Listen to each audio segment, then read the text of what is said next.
Hello students, welcome to unique classes of right way. आज बच्चे ये वीडियो जो है उन बच्चों के लिए है जो सेमेस्टर 2 में पहुंच चुके हैं ई कॉर्नर्स में, और एमएमई 2 में क्या पढ़ना है, कैसे पढ़ना है, क्यों पढ़ना है, ये सारा क्वेश्चन अगर ढूंढ रहे होंगे उनके लिए ये वीडियो बना है। Myself Khushboo Jha, who will be teaching you maths, stats and econometrics paper wherever it is in which semester in eco honours. तो फर्स्ट सेम में आपका एमएमई 1 है, सेकंड सेम में एमएमई 2 है, थर्ड सेम में MME 3 है। All these three papers, then stats 1 in first semester, stats 2 in second semester, and then econometrics in fourth semester, then applied econometrics in fifth semester. तो ये सारे paper मैं ही आपको पढ़ाऊंगी। बाकी आपको माइक्रो एंड मैक्रो जो है वो प्रवीण सर पढ़ाएंगे, तो माइक्रो एंड मैक्रो के लिए आप उनसे कांटेक्ट कर सकते हो। तो आज बच्चे हम लोग देखेंगे कि एमएमई 2 में क्या पढ़ना है और कैसे पढ़ना है। तो सबसे पहले बात आती है कि क्या एमएमई 2 इतना पढ़ना जरूरी है। मैम हमने तो इको ऑनर्स लिया, मैथ्स इतना क्यों पढ़ा रहे हैं?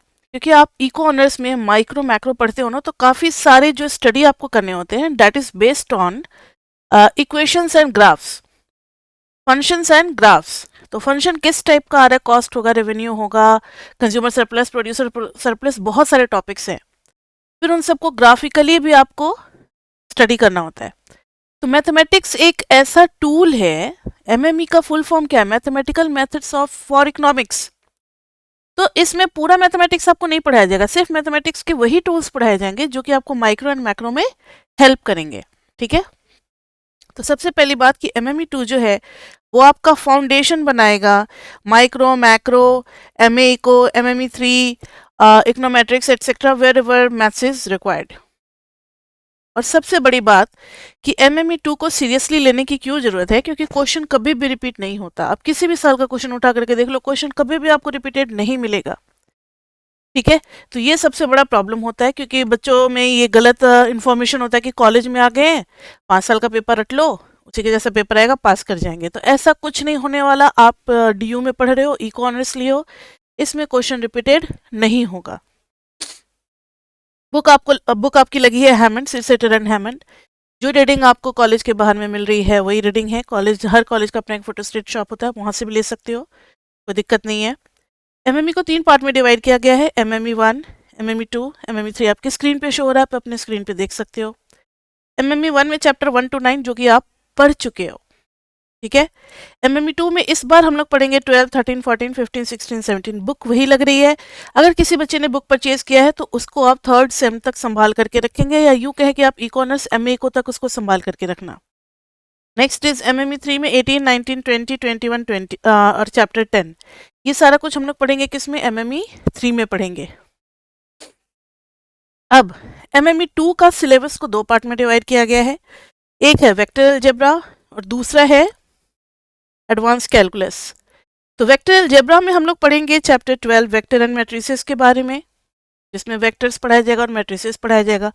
अब आप कहोगे कि इको ऑनर्स में क्या वेक्टर की जरूरत पड़ेगी। मान लो अगर ये क्वांटिटी वेक्टर है 1 2 3, ये बुक्स का है नंबर, ये शूज का है और ये नोटबुक का है। एक दिन में इतना बिका, 1 बुक सेल हुआ, 2 शूज और 3 नोटबुक। प्राइस का वेक्टर अगर मान लो 20 है और 600 है, नोटबुक का 30 है। आप इन दोनों को मल्टीप्लाई करोगे ना तो ये आपको सीधा रेवेन्यू दे देगा, टोटल रेवेन्यू। जब हेट्रोजीनियस क्वांटिटी होती है तो हेट्रोजीनियस क्वांटिटी को आसानी से कम टाइम में और इजीली हैंडल करने के लिए ये वेक्टर के फॉर्म में होता है। आप जहां भी इन्वेंट्री कंट्रोल देखते हो, किसी भी शॉप पे भी आप जाते हो, आपका जो बिल तैयार होता है आपको तो स्क्रीन पे ऐसे दिखता है, लेकिन उसका जो प्रोग्रामिंग किया जाता है, जो कंप्यूटर को लैंग्वेज समझाया जाता है, वो इसी तरीके से वेक्टर बना करके कंप्यूटर बड़ी जल्दी निकाल करके आपको टोटल बिल दे देता है। तो ये हो गया वेक्टर्स एंड मैट्रिसेस। और इसका यूज इकोनॉमिक्स में एक छोटा सा यूज मैंने बताया है, ऐसे बहुत सारे यूज हैं जो कि देखेंगे हम लोग। Next is your determinants. Determinants आप 12th में पढ़ चुके हो, तो वेक्टर का कुछ कैरेक्टरिस्टिक और प्रॉपर्टीज डिटर्मिनेंट के थ्रू हम लोग सॉल्व करते हैं, इसलिए डिटर्मिनेंट भी पढ़ना जरूरी है। और जब ये दोनों चैप्टर आप पढ़ लोगे तो फिर चैप्टर 14 में rank, eigen values, eigen vectors पढ़ेंगे और इन सब का एप्लीकेशन भी पढ़ेंगे। तो ये 3 चैप्टर मिलाकर के आपका बनता है वेक्टर अलजेब्रा। उसके बाद से हम लोग पार्ट 2 में आते हैं एडवांस कैलकुलस पे। दोनों का एक दूसरे से कोई लिंक नहीं है, आप कोई भी पार्ट कभी भी स्टार्ट कर सकते हो। मतलब आप चाहो तो 12 स्टार्ट कर सकते हो, लेकिन 13 के लिए आपको 12 आना चाहिए, 14 के लिए 12 और 13 दोनों आना चाहिए। इसलिए मैंने पार्ट 1 पार्ट 2 में डिवाइड कर दिया है। पार्ट 2 में है 15, अब 15 आएगा तभी आप 16 पढ़ोगे, और 15 और 16 दोनों आएगा तभी आप 17 पढ़ पाओगे। तो फंक्शंस ऑफ सेवरल वेरिएबल्स होगा चैप्टर 15 में। जो भी फंक्शन आप MME 1 में पढ़े हो वही सब कुछ यहाँ होगा, लेकिन अब ज़्यादा वेरिएबल आ जाएंगे। मान लो मार्केट में अगर एक अमूल डेयरी का अगर मिल्क प्रोडक्ट आप सेल कर रहे हो, उसका प्राइस अब सिर्फ उसी के डिमांड पे डिपेंड नहीं करेगा, उसके जैसे सब्सटीट्यूट गुड्स बहुत सारे होंगे, उन सारे गुड्स का भी प्राइस इसको डिटरमाइन करेगा। अगर सब्सटीट्यूट गुड्स का प्राइस बढ़ जाएगा तो लोग अमूल की तरफ शिफ्ट कर जाएंगे कि अरे अमूल तो अभी सस्ता है ना, अमूल का परचेज कर लेते हैं, लाइक दिस वे।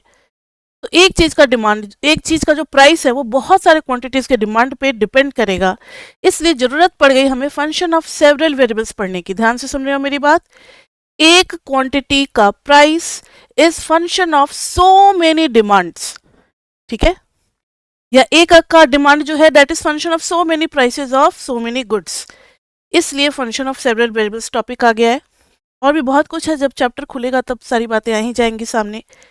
इसमें जो हम लोग मेनली टॉपिक पढ़ेंगे जिससे क्वेश्चन आते हैं हर बार, domain, tangent plane, partial derivatives, definiteness, ये सब कुछ टॉपिक्स हैं। नेक्स्ट है चैप्टर 16। 15 पढ़ने के बाद ही आप चैप्टर 16 पढ़ पाओगे। टूल्स फॉर कॉम्पिटिटिव स्टडी, जिसमें चेन रूल काफ़ी इंपॉर्टेंट है। अगर चेन रूल नहीं आया तो आप 17 नहीं पढ़ पाओगे, 18 नहीं पढ़ पाओगे, माइक्रो मैक्रो आप भूल जाओ, फिर थर्ड सेम से आप कुछ नहीं समझ पाओगे। तो ये 15, 16, 17 बहुत जरूरी है, नहीं तो आप माइक्रो नहीं समझ पाओगे, याद रखना मेरी बात। Leibniz rule, directional derivative, homogeneous function, homothetic function, gradient etcetera, बहुत सारे टॉपिक्स हैं, ये सब हम लोग चैप्टर 16 में करेंगे। नेक्स्ट इज चैप्टर 17, जिसमें होगा मैक्सिमा मिनिमा पढ़ेंगे, कॉनकेव, कॉन्वेक्स। नो डाउट इस बार फंक्शन ऑफ सेवरल वेरिएबल्स है तो उनका मैक्सिमा मिनिमा पढ़ेंगे। चैप्टर 9 में भी आप एक बार पढ़ रखे हो MME 1 में, लेकिन वो फंक्शन ऑफ वन वेरिएबल था, यहाँ पे फंक्शन ऑफ मेनी वेरिएबल्स होगा। Next is courses. हमारे राइट वे क्लासेस पे आपको जो कोर्सेज ऑफर किए जाएंगे वो दो टाइप के कोर्सेज हैं। One is online live recorded and the other one is simply recorded. Simply recorded उन बच्चों के लिए है जिनके लिए टाइम मैनेजमेंट एक प्रॉब्लम होता है, वो लाइव क्लास नहीं ज्वाइन कर सकते, उनके लिए सिर्फ रिकॉर्डेड होगा। अब क्लास क्यों नहीं ज्वाइन कर सकते, आपके दिमाग में क्वेश्चन आ रहा होगा। कई सारे बच्चे जो हैं वो, उनका घर काफ़ी दूर होता है, फरीदाबाद हो गया, रोहतक हो गया, ऐसे ऐसे काफ़ी दूर से भी बच्चे ट्रैवल करके 1.5-2 घंटे आते हैं कॉलेज, तो उनको घर भी जाना है, तो वो क्लास नहीं अटेंड कर पाएंगे। और हो सकता है कि जब हमारी क्लास स्टार्ट हो रही होगी तो वो अभी रास्ते में ही होंगे, वो बच्चे टाइम पे क्लास नहीं ज्वाइन कर पाते। कुछ बच्चे जो हैं वो थोड़ा सा फाइनेंशियली उतने साउंड नहीं होते, उनको खुद के लिए भी अर्न करना होता है, जैसे कॉरेस्पॉन्डेंस वाले बच्चे हो गए या कोई भी, तो वो साइड में भी अपना कुछ कर रहे होते हैं, या कोई अब फैमिली बिजनेस फैमिली से होता है तो उसको अपना बिजनेस भी देखना है पापा के साथ, ऐसे बहुत सारे होते हैं। कुछ जो है वो सोसाइटी ज्वाइन कर रखे हैं, ड्रामा सोसाइटी, तो ये society, music society, extra curricular वाले भी बच्चे होते हैं जो कि टाइम नहीं निकाल पाते कि वो डेली इतना पंक्चुअल होकर के हमारे लाइव क्लासेस को ज्वाइन कर सकें। तो वैसे बच्चे जो हैं वो रिकॉर्डेड क्लास ले सकते हैं। ऑनलाइन लाइव जो है, लाइव में आओगे तो मेरे साथ बस आपको एक बार लिंक ज्वाइन कर लेना, फिर आपकी क्लास हो जाएगी, आप डाउट पूछ सकते हो उसी टाइम पे। रिकॉर्डेड वाले बच्चे क्या है कि उस दिन पढ़ेंगे और डाउट वो अगले दिन किसी भी दिन आकर के पूछ सकते हैं। हमारी क्लास जैसे 8 to 9:30 लगती है, तो 9:30 से अपने आप डाउट स्टार्ट हो जाता है, तो सभी बच्चे 9:30 पे ज्वाइन कर लेंगे रिकॉर्डेड वाले। जिस भी दिन उनको जिस भी चैप्टर का पूछना हो वो पूछ सकते हैं, लेकिन हाँ वो चैप्टर पढ़ाया हुआ होना चाहिए। ऐसा नहीं कि अभी 15 चल रहा है और आप 17 का डाउट पूछ लो, जो मैंने पढ़ा दिया सिर्फ उसी का डाउट पूछना है आपको क्लास में। नेक्स्ट इज आपको ऑनलाइन लाइव रिकॉर्डेड में कॉन्सेप्ट मिलेगा लाइव। आप हमारा मीटिंग ज्वाइन करोगे और लाइव आप मेरे साथ पढ़ोगे, आप उसमें एट द टाइम रैंडमली आप क्वेश्चन भी पूछ सकते हो, कोई दिक्कत नहीं है। और उसी क्लास को डेली अपलोड भी कर दिया जाता है। तो रिकॉर्डेड वाले बच्चों के लिए बस लाइव हट गया, सेम डे रिकॉर्डेड क्लास मिल गया। सेम डे हम लोग रिकॉर्ड करते हैं ताकि बच्चों को ये ना लगे कि हमारा क्लास मिस हो रहा है, उनमें भी उतनी ही ईगरनेस हो पढ़ने की, ठीक है। Next is assignment. असाइनमेंट दोनों बच्चों को मिलेगा। असाइनमेंट के फोल्डर्स होते हैं, आप वहाँ से जैसे ही चैप्टर कंप्लीट होता है आप असाइनमेंट पे अपना अटेम्प्ट ले सकते हो। Third is previous paper. Previous paper में काफ़ी सारे ईयर के क्वेश्चन हमने सॉल्व करे हैं ताकि आपका एक बेस बन जाए और एक समझ डेवलप हो जाए कि हाँ हमारे एग्जाम में क्वेश्चन किस लेवल का आता है। मिक्स क्वेश्चन होते हैं, ऐसा कोई क्वेश्चन नहीं होता जो कंप्लीटली सिर्फ चैप्टर 15 से हो, 15, 16, 17 का मिक्स करके ऐसे मिक्स क्वेश्चन होते हैं, हाइब्रिड क्वेश्चन जिसको हम लोग कहते हैं। ये सभी बच्चों के लिए है, दोनों बच्चों के लिए सेम है।